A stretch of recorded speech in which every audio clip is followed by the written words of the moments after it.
Well, thank you very much. I'm very happy that IDC and honored that IDC asked us, Equitable Life, to participate in today, which is quite fitting because Equitable Life is one of the top sellers of participating whole life insurance, especially in the juvenile insurance market.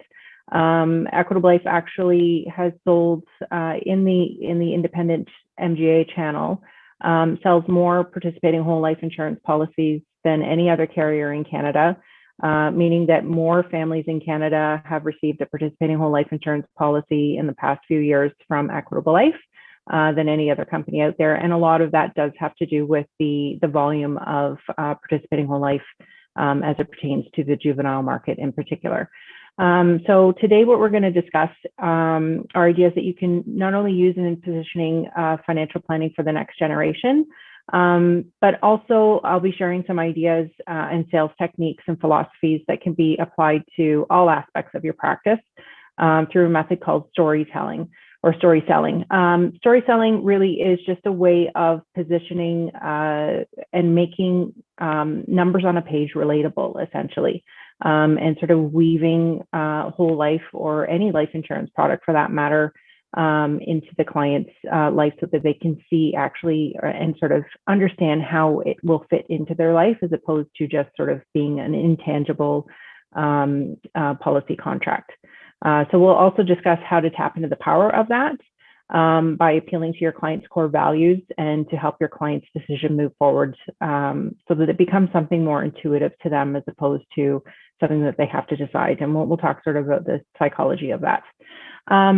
So the agenda today, we'll sort of go through the nuts and bolts of juvenile insurance, which will include the market landscape, underwriting, client objections and positioning, what's in it for you. And I always think that before I've sort of, after 25 years, figured out that it's a good idea to tell you what's in it for you before I sort of move on to the actual subject content. So I just feel that you guys tend to pay more attention to it, as anybody would, once they know what's in it for them and how this can help them and fit into your life. And then we'll get into the sizzle, what we call the sizzle. So we'll talk about story selling, and this is just a very high level introduction. And story selling actually comes from a book. So it's coming from a book. It's called Story Selling for Financial Advisors, and it's by Scott West and Mitch Anthony. It kind of made the rounds probably about 10, maybe 13 years ago in the industry, but it's maybe not for some of you that are newer may not recognize that title. And I think at this point, Equitable Life is also looking to sort of include sort of snippets of this book throughout our presentation so that we can sort of move through in a series. So watch for that in your particular area. So we'll talk about the story selling, and then we'll also talk about some quoting techniques, which sort of brings participating whole life to life for the client and shows them the real value of investing in future generations. And then we'll very briefly at the end, and again, I can speed through that depending on how we are for time, on why it is that you should choose Equitable Life. So first, I thought I would start out by sort of, showing you guys or demonstrating that there definitely is a market in Canada for juvenile insurance. So Ontario, and you can pick your particular province here. And I've just sort of made some of the numbers a bit larger for you guys to be able to see easier. But we certainly do have a lot of children in the Canadian marketplace, and there's new children born every single day. So while we don't have the contact names and details for these parents having these children, we can certainly see that there are plenty of children born in Canada each year, and that's approximately 370,000 new children born in Canada every year. So there's no shortage of potential market, and whether this is your natural market or you're sort of just getting into juvenile insurance and you have a good book of parents and grandparents, so this is a good place to tap in. There's definitely no shortage of children that deserve a head start to their financial plan. So we'll get into the basics. And the first thing is underwriting juvenile insurance, and sort of get this information out of the way. So when you're looking at underwriting insurance, face amounts obviously do need to bear a reasonable relationship to family income and net worth. There was a time when 500,000 was sort of the standard maximum, but we've seen that sort of creep upwards as people accumulate more wealth and we're dealing with higher net worth families. So it's not really uncommon to see above the $500,000 mark. But for the family market, that's sort of your standard maximum. If you are looking at whole life above 250,000, it's a good idea to, and I always find it's a good idea. I work a lot with the advisors in my region, and talking about cover letters and how well that sets up your application when you're dealing with an important case. But cover letters above 250,000, just to sort of explain how you arrived at the death benefit. And of course, parents should have 2 times the amount of coverage being applied for. And we get asked a lot about this on whether or not this is like a hard, fast rule. And it essentially it is. And the main reason for that is that we don't want to see any selection. And we also want to make sure that the child is looked after financially in case of the death of the parents before we start moving on to the parent being looked after in case of the death of a child. I do know that most advisors are selling participating whole life more as an investment focused, but the bottom line is that there is a death benefit that's associated with it. Now, having said that, the 2 times the amount of coverage doesn't need to be participating whole life. It can be term insurance, and also if they're employed, it can be their group benefits as well, any life insurance that is theirs to help make that up. And of course, if the parent is uninsurable, and that's the reason why they don't have 2 times the amount of coverage in place, then that's also a viable reason for the underwriter to sort of bypass that.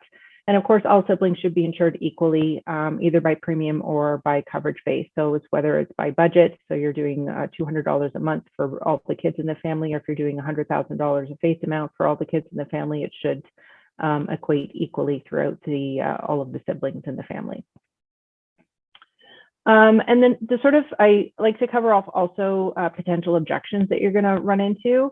And I think most of the time, once you've sort of illustrated and showed what this particular plan can do for the child, not just in terms of a death benefit, but of course in terms of building wealth, the number one objection that you may run across is that a parent doesn't want to financially gain from the death of a child.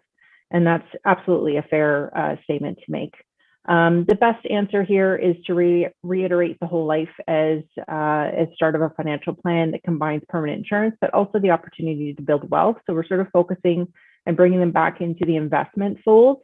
Absolutely, the death benefit will be applicable to their future, to their child's future family. But today it's more about the opportunity to build wealth. Of course, however, if the worst does happen and they're still stuck on the death benefit, and of course, if the worst does happen, you can position the death benefit as being there to replace income for the parent.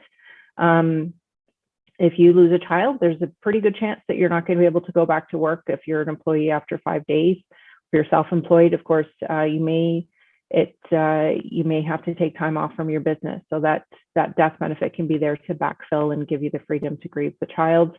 Oftentimes, parents will go into debt or dip into their savings while the child is fighting an illness or a condition. So it can be there to backfill that sort of replenish the savings in the retirement fund, or it can be positioned as a charitable donation, which can make them sort of feel a little bit warm and fuzzy. So sick kids or children's hospitals or cancer society, that type of thing.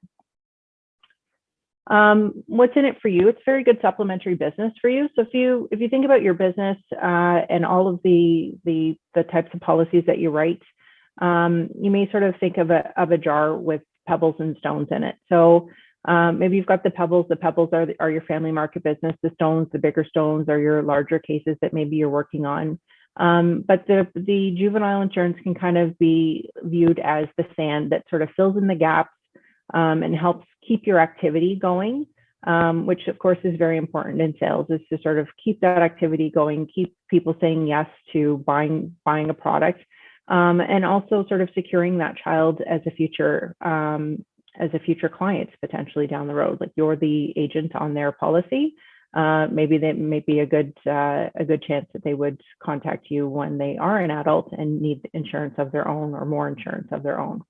So it's a bit of a different kind of door opener. You're not leading with the parents, you're leading with the children. Of course, because there is 2 times the amount of insurance in place, once that sort of factors in, you may be able to have a sale there in order to get that 2 times the insurance in place. You might already have those prospects in your client base, so you may already be focused on the family market or the advanced case market, and you're just sort of working around and talking to the parents or even the grandparents of these children in order to purchase a policy. It's security for your clients. It's obviously a very sound investment choice in addition to being a great death benefit, permanent life insurance. It's security for you because it is lapse or replacement resistant.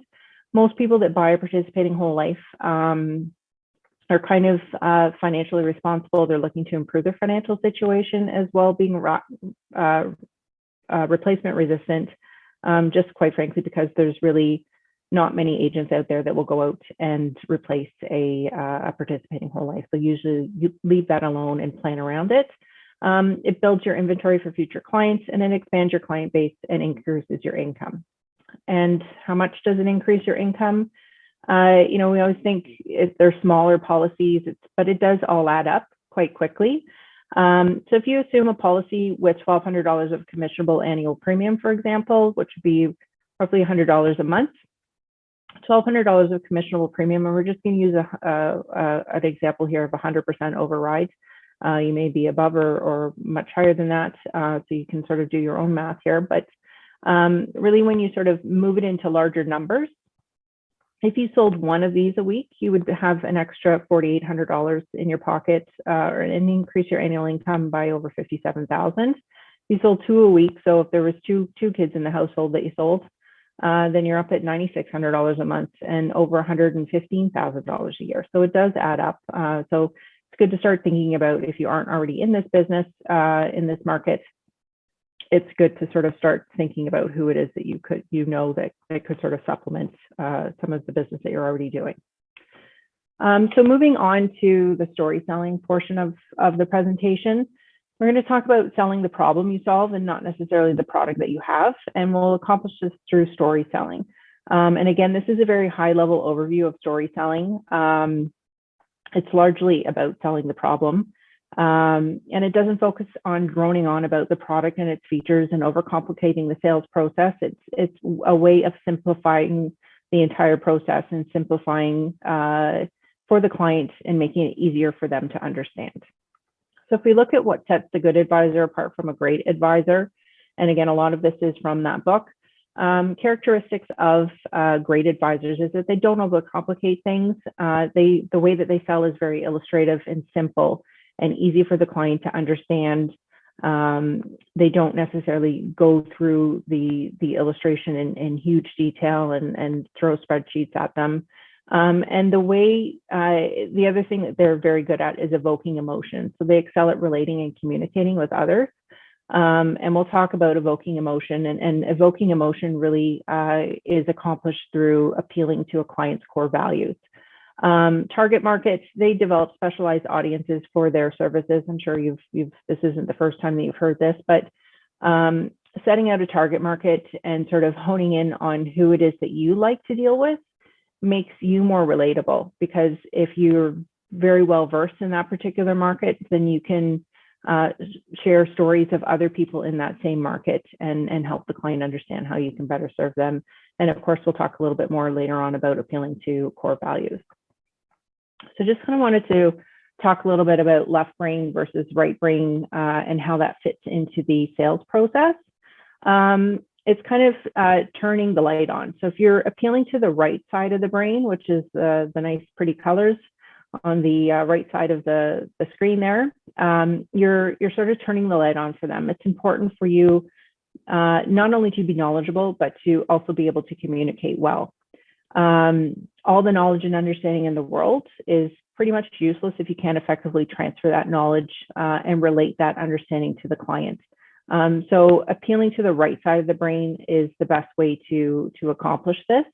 So if we look at sort of the left side of the brain and focus on that, there we go. The left side of the brain really deals with analysis, logic, ideas, facts, math, training, and really it deals with the illustration itself. So there's a lot of this in the illustration itself, and talking about numbers and the process and things like that. But really, what really gets the client going is the creative side, or the right side of the brain. So the creative side, the intuitive side, the emotional side, the big picture thinking side of things, and the imagination and hopes and dreams that the client may have. And that's something that you need to tap in on. And it might surprise you to know that the left side of the brain is only responsible for 1 to 20% of the decision to purchase a product, whereas 80 to 90%, so up to 90% of the rights of the decision process is sort of comes from the right side of the brain, and sort of that gut feeling that this is the right thing to do. So a lot of people will ignore. You may have this situation if you're buying a new car. You may go in thinking that you need something sensible, but once you sit in sort of a different car that sort of appeals to your imagination, you can see yourself driving it, and it's fun for you, then that's kind of the reason why you may upsell yourself into a nicer car, more expensive car. We talk a little bit about the power of appealing to core values. What are core values? It's basically the individual's fundamental beliefs and highest priorities that drive their behavior. And when we're talking about sales, you're talking about what is the client's behavior? How are they going to behave in their decision-making process? Core values can very much evoke strong positive or also very strong negative reactions and decisions. So an example of a very negative of reaction that you may have when somebody sort of grates against your core values is if any of you have been cut off in traffic or somebody's cut in front of you in line. You probably had a very adverse reaction to that. And most likely it's because if you really, really hone in on everything, it's because they've grated against your core values. So your core values of maybe fairness, that's not fair. You know, I was here first, or that's safety, cutting me off just endangered my safety. Respect, that was very disrespectful of me and my time, kind of thing. So likewise, appealing to the positive aspects of their core values through the way that you're showing the life insurance in the illustration to the client can evoke very strong positive emotional reactions that help drive sales. And it's an internal compass that drives all of your decisions. And this is true of any one of us. Sorry, I'm back over here. There we go. If we hone in on core values, and by doing so, you're helping people feel more confident in their decisions. So there's no more buyer's remorse. You're helping them listen to their intuition or their gut feeling. Have more conviction in their daily life, define their version of success, and make choices that match their overall vision. So if you can show them that buying a participating whole life insurance policy for their child fits in with their overall vision and fits in with their family values and their core values, then you'll have an easier time in selling life insurance in general, and in particular juvenile insurance. Juvenile insurance in particular is quite an emotional sale because you're talking about somebody's child, obviously. If we look at a sort of a values tree for life insurance sales, the larger the words in the tree, the more important it usually is. So things like optimism, these are things that you want to evoke in a client and add into your sales process. Optimism, peace of mind, independence. So, this will help your child become independent at some point in the future. Prosperity, autonomy, like they can make their own decisions and be their own person at some point in the future. Security, this is security for them so that they've got a fallback, they've got a nest egg, and they're going to be very successful, and it will help build their wealth. A couple things as it relates to Equitable Life, for example, that, if you're talking about placing this particular policy with Equitable Life, fairness, integrity, those types of things are things that Equitable Life believes in core values. So, I'm sure we all have our own core values, but any of these things can be carried over into any of the products that you're currently selling. So why are they important in sales? Personal values affect nearly every single decision that a client makes, from their relationships to their profession to the things that they buy. So it's very, very important to get personal, evoke emotion during the sales process. So paint their child's future for them, that they'll grow up, they'll go to school, they'll start a business, they'll get married, they'll have a family, they'll retire happy and live to a ripe old age. So you sort of have to set that vision in motion for them in order to cause them to have a sort of an emotional reaction that will in turn cause them to act. And you can do that by showing them what the plan can actually do through examples. And we'll talk a bit about this today, that we'll be using the carrier software, so our software in particular. But again, this goes for any, I'm very much an advocate that not every single company is the best choice for every single client. We definitely are one of the preferred suppliers for juvenile insurance, but again, this does equate over to other types of sales as well.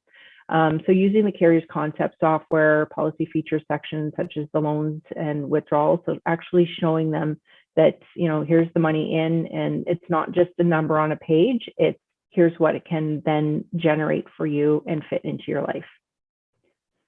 And if you've been successful in doing all of these things, this is the Thoughts, Emotions, Decision chart from the Story Selling from Financial Advisors book. The presenter, you, would provoke thoughts in the clients. Those thoughts would then start to stir emotions and values. Those emotions then stimulate a decision. And once the decision is made, it establishes a comfort level for the client to move forward and be very comfortable that they're moving forward with the decision that they've made, because it's coming from an emotional place, it's coming from a gut feeling and an intuition.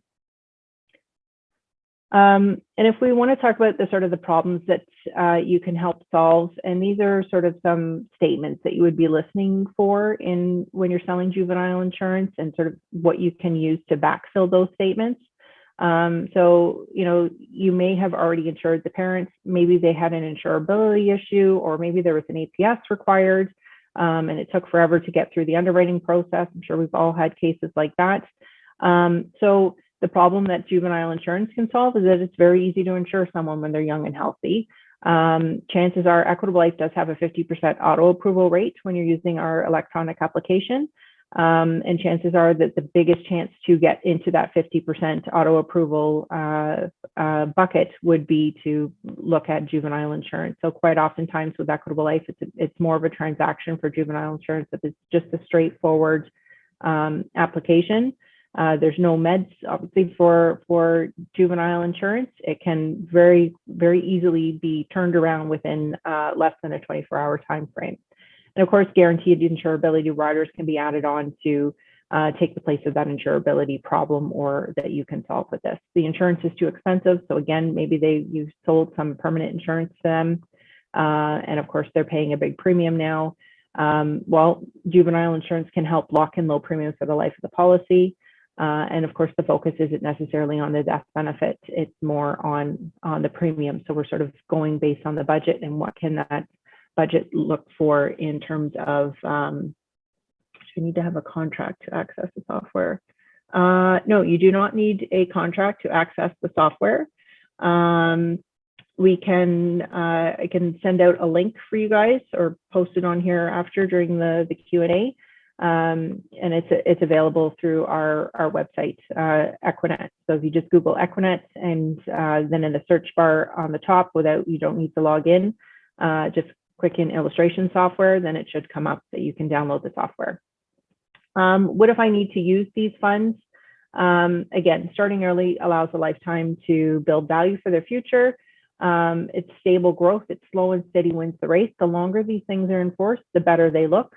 And it's a nest egg that's accessible to them as an adult. The next thing that maybe you're listening for is, I wish I could make my cash gift more meaningful. So this would be more in the arena of looking at grandparents buying for grandchildren. And maybe they want to leave a living inheritance. Maybe they have $20,000 that they want to leave for each of their grandchildren. This can make that $20,000 go so much further. And we'll talk a little bit about some of the concepts that we can use with that.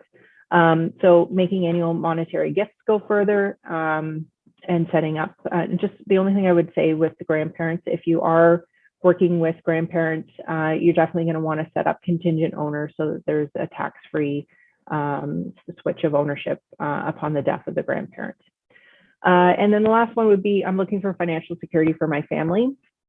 Again, in the worst case scenario, if the child has an earlier death than expected death, it can serve as an income replacement for the child's family. It can replenish funds spent on illness, and it's an influx of cash for the adult child's family. Somebody is asking, can the estate continue to pay the premiums? They could, but I don't think that you'd want to get into that. It would be a disposition, so there would be a taxable event if it moves into the estate. So you definitely always want to make sure that there's contingent owners on juvenile policies in particular. So for grandparents, for example, you would have the grandparents set up as the initial owner so that they maintain control during their lifetime. And then the contingent owner could be the parent of the child initially, and then it can, once the parent is the owner, they can list the grandchild as the contingent owner, and it sort of flows down through that way. Positioning juvenile insurance. So we're going to talk about a little bit of an example here, and this is from just experience in working in this market, working with advisors and how they best position this. So this is sort of observation. It's best to leave with a monthly PAC budget or an annual budget, not necessarily focus on the death benefits and go in and say, let's insure all your kids for $250,000. It's more, how much would you like to invest in your child's future? So by that, we're leading with a monthly PAC budget or an annual plan. Estate plans are usually best. Just because that's, if you're looking for longer term values, there's not really as much a need for the earlier cash value products, although we do see advisors selling the wealth products. Limited pay premium options are usually preferred. Most parents don't want to pay, they want to sort of see an end date. Although there is a school of thought there where we can use premium offsets as opposed to just locking in a 20 or guaranteed 20 pay, for example. Using a premium offset on a life pay allows the child to then, if they are very financially successful, they can put more money into the plan at any time if they want to. So there's, again, two schools of thought there. Most of the time we're using paid up additions. We aren't using the enhancement feature to increase the death benefit. Again, it's more of a longer term goal and solution that we're putting in place. And of course, it's not a replacement for RESPs, it's a complement. So the longer in force it looks, the better it's going to look. So if we look at the numbers here, and this is just an example of a $200 a month PAC for a female baby. The initial face amount with Equitable Life is $213,000. And these are sort of the things that you want to talk about and the key ages that you're going to want to talk about. The first would be going to school. So you'd have this much cash value to loan against potentially, and this much death benefit. You're not really focusing on the death benefit as much in the earlier years. The death benefit can maybe start to come into play when they buy a house, for example, or they start a business that they've got that death benefit set aside. Marriage, and you can see all the different keys. So school, marriage, buying a house. Marriage and buying a house can be interchanged with, maybe they want to start a business, maybe they didn't go to university, or they have an entrepreneurial spirit, and they graduate from university, they want to start up a business, and this is a good help with seed money kind of situation. Retirement, so they have age 67 retirement.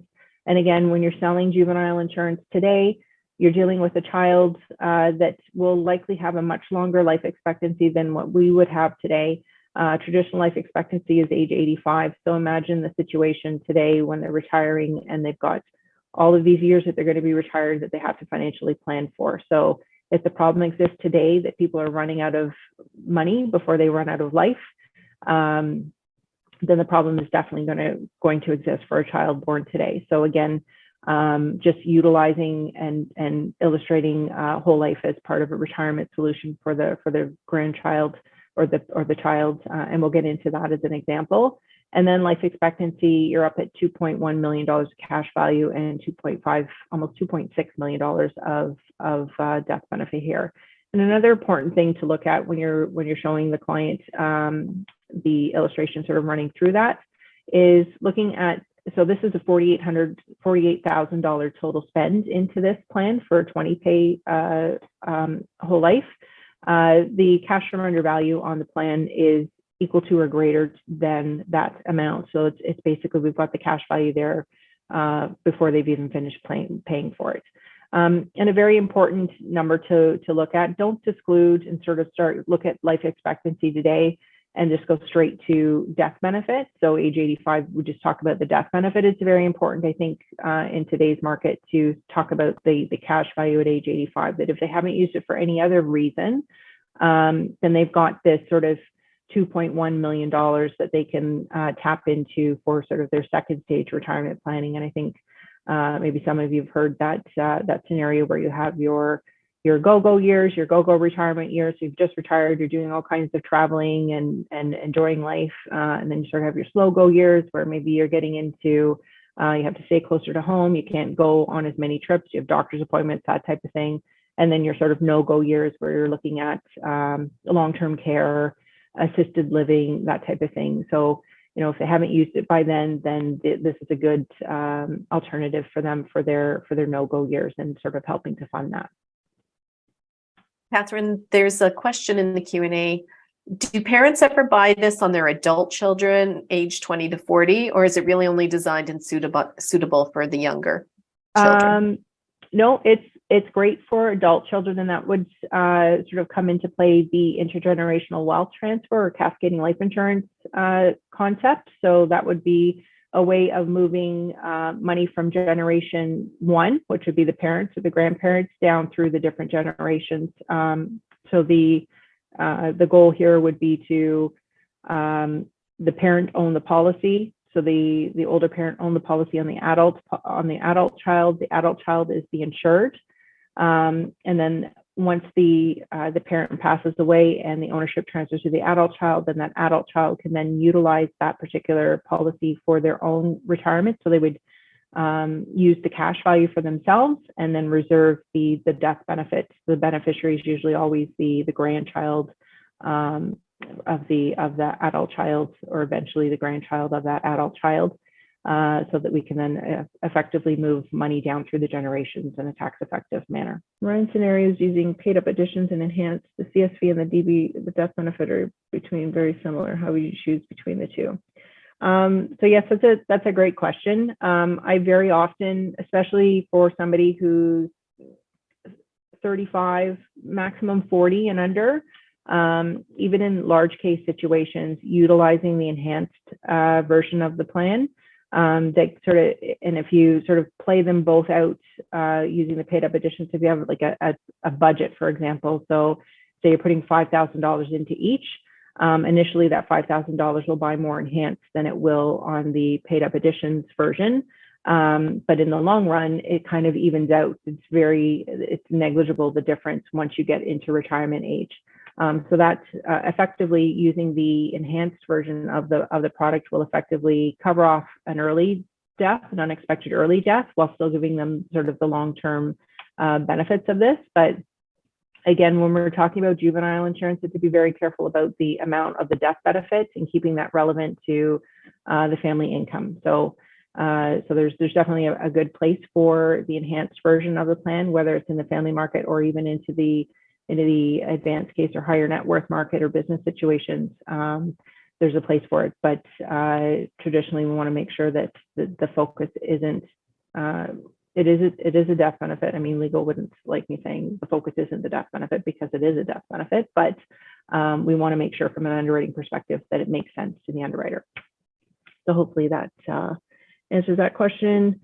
What is the effects in case of cash value withdrawal partly in full at age 34? Well, funny you should ask. We're going to look at some scenarios there, so stay tuned.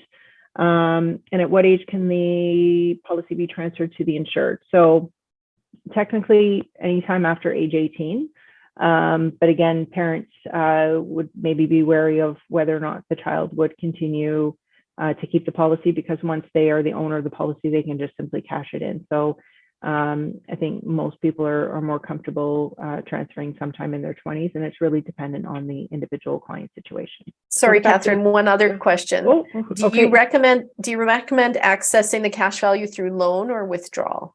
Again, that is very dependent on the situation, whether it's going to be short term, whether the person is risk adverse or leverage adverse. And then, of course, there's two different ways. You've got policy loans. Policy loans in Canada are taxable once the policy loan exceeds the amount that you're taking out of the policy exceeds the adjusted cost base. So just be mindful of that. And of course, the loan. So right now, the loans are better with the insurance companies. I think our loan rate right now is at 6.7%. We just announced our dividend interest rate. So our loan is at 6.7%. So, it's very equal to what you may be getting from a bank loan. So it depends on if it's a long-term or short-term situation and whether or not they just want a free and clear. So we will be getting you an example. We'll be looking at withdrawals. And in these policies, when you're talking about a baby, there's 100 years of potential coverage here. So there's a lot of time for, if you do take a withdrawal, for that policy to recover. The best age to talk about, and this is straight from a very successful advisor in this market, the age that he talks about the most, or not talks about the most, but that he really highlights and literally physically goes in and highlights. He prints out the illustration, goes through all the stuff that has to do with the kids, and the parents kind of glaze over, and they can't possibly imagine a child, their little baby, that's going to retire at some point, or pass away, or get married, or whatever the case may be. But what they can relate to is the age that they are. So he goes in, he prints out the illustration, goes in with a highlighter, and highlights the age of the person who's writing the check. And what that does is you go through all the same stuff and talk about the kids, and you sort of skip over the parent, that highlighted section. And most likely, he said, every single time the parent says, why is this age highlighted? And his answer to that is, this is your age today, and this is what you would have today if somebody had done this for you when you were a baby. So you would have access to $146,000 of cash value if you needed access to that to loan or withdraw against, and you would have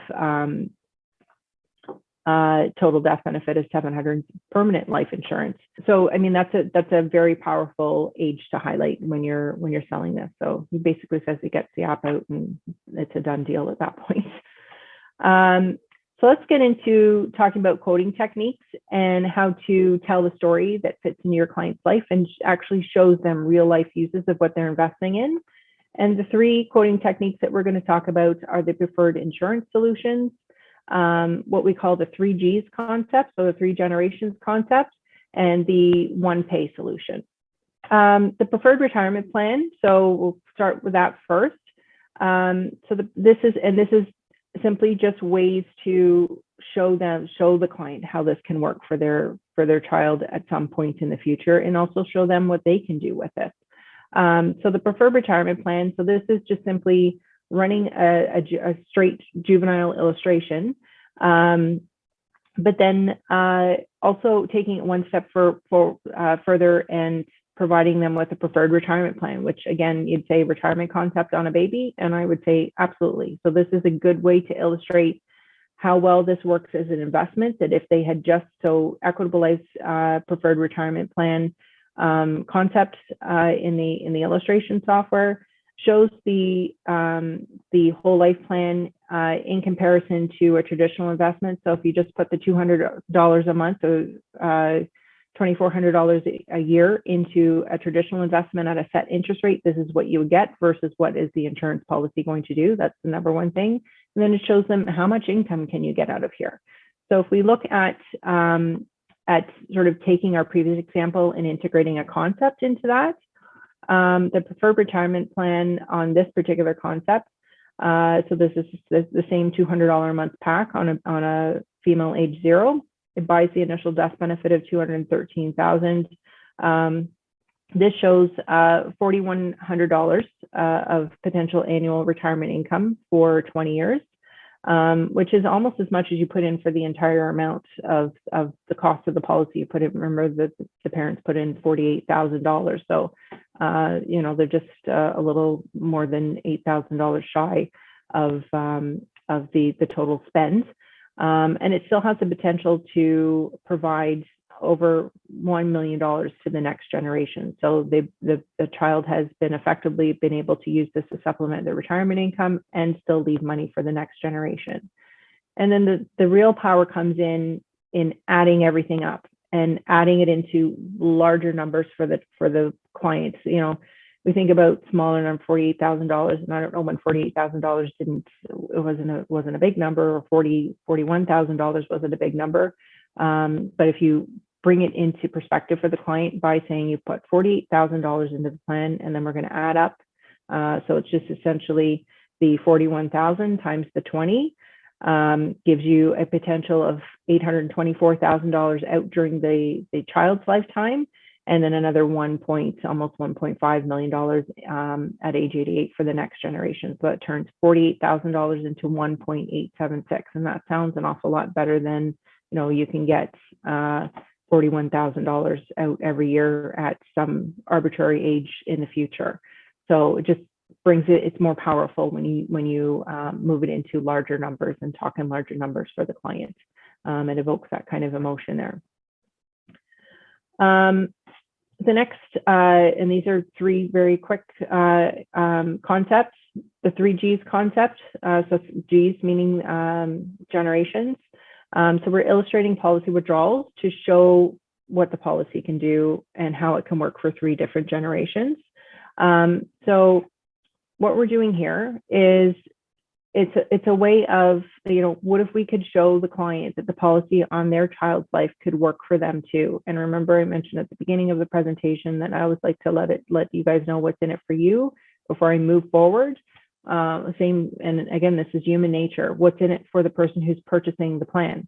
It can work for them too. They can take some money out of there and still leave adequate value and death benefit for the parents at some point, or for the child and their future generations in the future. So it can help them supplement their retirement return, or you can position this as just returning the premium that they invested. So you put $48,000 in. Let's see at what point we can take $48,000 back out and make you whole again. This is sort of self-sustaining at this point. We can get that money back for you, and you can put it back into your retirement plan, or access cash in the event of an emergency. So it's very important, I think, for advisors to talk to clients about the fact that that particular policy, as long as they are the owner of that policy, that they can use that policy if it's ever needed. So if you could illustrate all of these things, do you think that they would be more inclined to invest more into the plan? So this is, we were talking about a $200 or $100 a month pack, but if they can see the value in it for themselves, then they may want to look at a higher premium. So if you look at this particular, we're going to run the illustration. Parents are age 35. They each own $1 million of T20. So we've adequately covered off that they've got at least 2 times the amount in force on their own life. On a male, age 0, we use the estate builder for the longer term focus. We'll look at a 20 pay, and we'll look at the paid up additions. And what we're going to do is we're going to solve for $6,000 total budget with a maximum, what we call EDO or ADO, or accelerated deposit option, or additional deposit option. And what this is going to do is it's going to accelerate the cash value build on the plan. And then at a point in the future, the first point in the future is going to be the parent's retirement. We're going to use the custom withdrawal feature in the software to show a retirement income supplement for both them and their child, and then also still subsequently leave a legacy for their future grandchildren, sorry. So generation 1, so the parent buying the plan. So we can look at 25,000 withdrawal from age 70 to age 84. So again, you're going to go in and solve for on the withdrawal portion in our illustration software. So this is policy years 35 to 49. You're going to show a withdrawal. $25,000 for 15 years. This is going to result in, there's some tax on that. Again, withdrawals are more of a way for somebody who is maybe leverage adverse. They just want to walk away. They don't want to have to deal with the loans. And again, I don't know what the situation is going to be in the future when we have the insured retirement plans and how that's all going to work with getting the leverage. So it is still truly a bank loan. So this is an alternative to that bank loan. So they would have $218,000 of after-tax income to help supplement their retirement. So the key here is that it's supplementary. It's not necessarily their whole retirement, but it's a good supplement. And again, this is just an idea that you're planting in their minds. It's not something that they may never do it, but it's just an idea to show them the versatility and the flexibility of a participating whole life insurance policy. From there, you're sort of going to let they're going to stop with the withdrawals, and then you're going to let the policy sort of reset itself and rebuild. And by the time the child is age 70, so we're going to show another withdrawal from ages 70 to 84. So another 15 years of withdrawals out of the policy. That's $40,000 every year before tax, $300,000 of after-tax income to the child, the insured child on the plan. And that still leaves, even with all of that, that still leaves $994,000 of death benefit to the future grandchild or generation 3. So effectively, we've covered off a 3-generation planning. And again, this is somewhat like what an earlier question was with the intergenerational wealth transfer. And again, I would encourage you to, if you're in my sales unit of the GTA, to feel free to give me a call or call your local sales manager with Equitable Life, and we can walk you through that and how to illustrate this. And then, of course, the summary in this. So again, building this into larger numbers for the client and showing them what this can do. That's $120,000. So $6,000 times 20 years is $120,000 in after-tax payments into the policy. $375,000 of pre-retirement income for generation 1, $600,000 of pre-retirement income for generation 2, and still leaving $994,000 of tax-free death benefit for generation 3. So again, effectively, you've moved that $120,000 into and turned that into close to $2 million of total benefits from the plan. That's not just a death benefit, it's something that they can use during their lifetime, and that's very important for them to be able to see and illustrate to them that this is usable during their lifetime. It's not just a death benefit.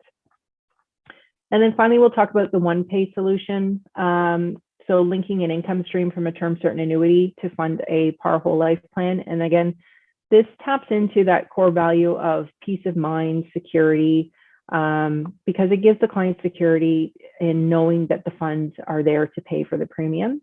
And this is kind of like your one pay solution. So this is an actual case from an IDC advisor, in fact, where we had grandparents who were worried about the time commitment to pay the premium and would like to pre-arrange funding. So in this particular case, so parents may be worried about this. Maybe they've got health issues and they want to put this in place before they pass away. The annuity can be set up in such a way that the annuity continues on to pay into the life insurance policy. So we're linking the two together, and it's an automatic thing. It's a set it and forget it type situation that once it's set up, then Equitable Life will administer everything in the background. It's not like we're paying annuity payments out to the clients and then they have to write a check back to us. We will automatically feed the annuity payments into the whole life policy.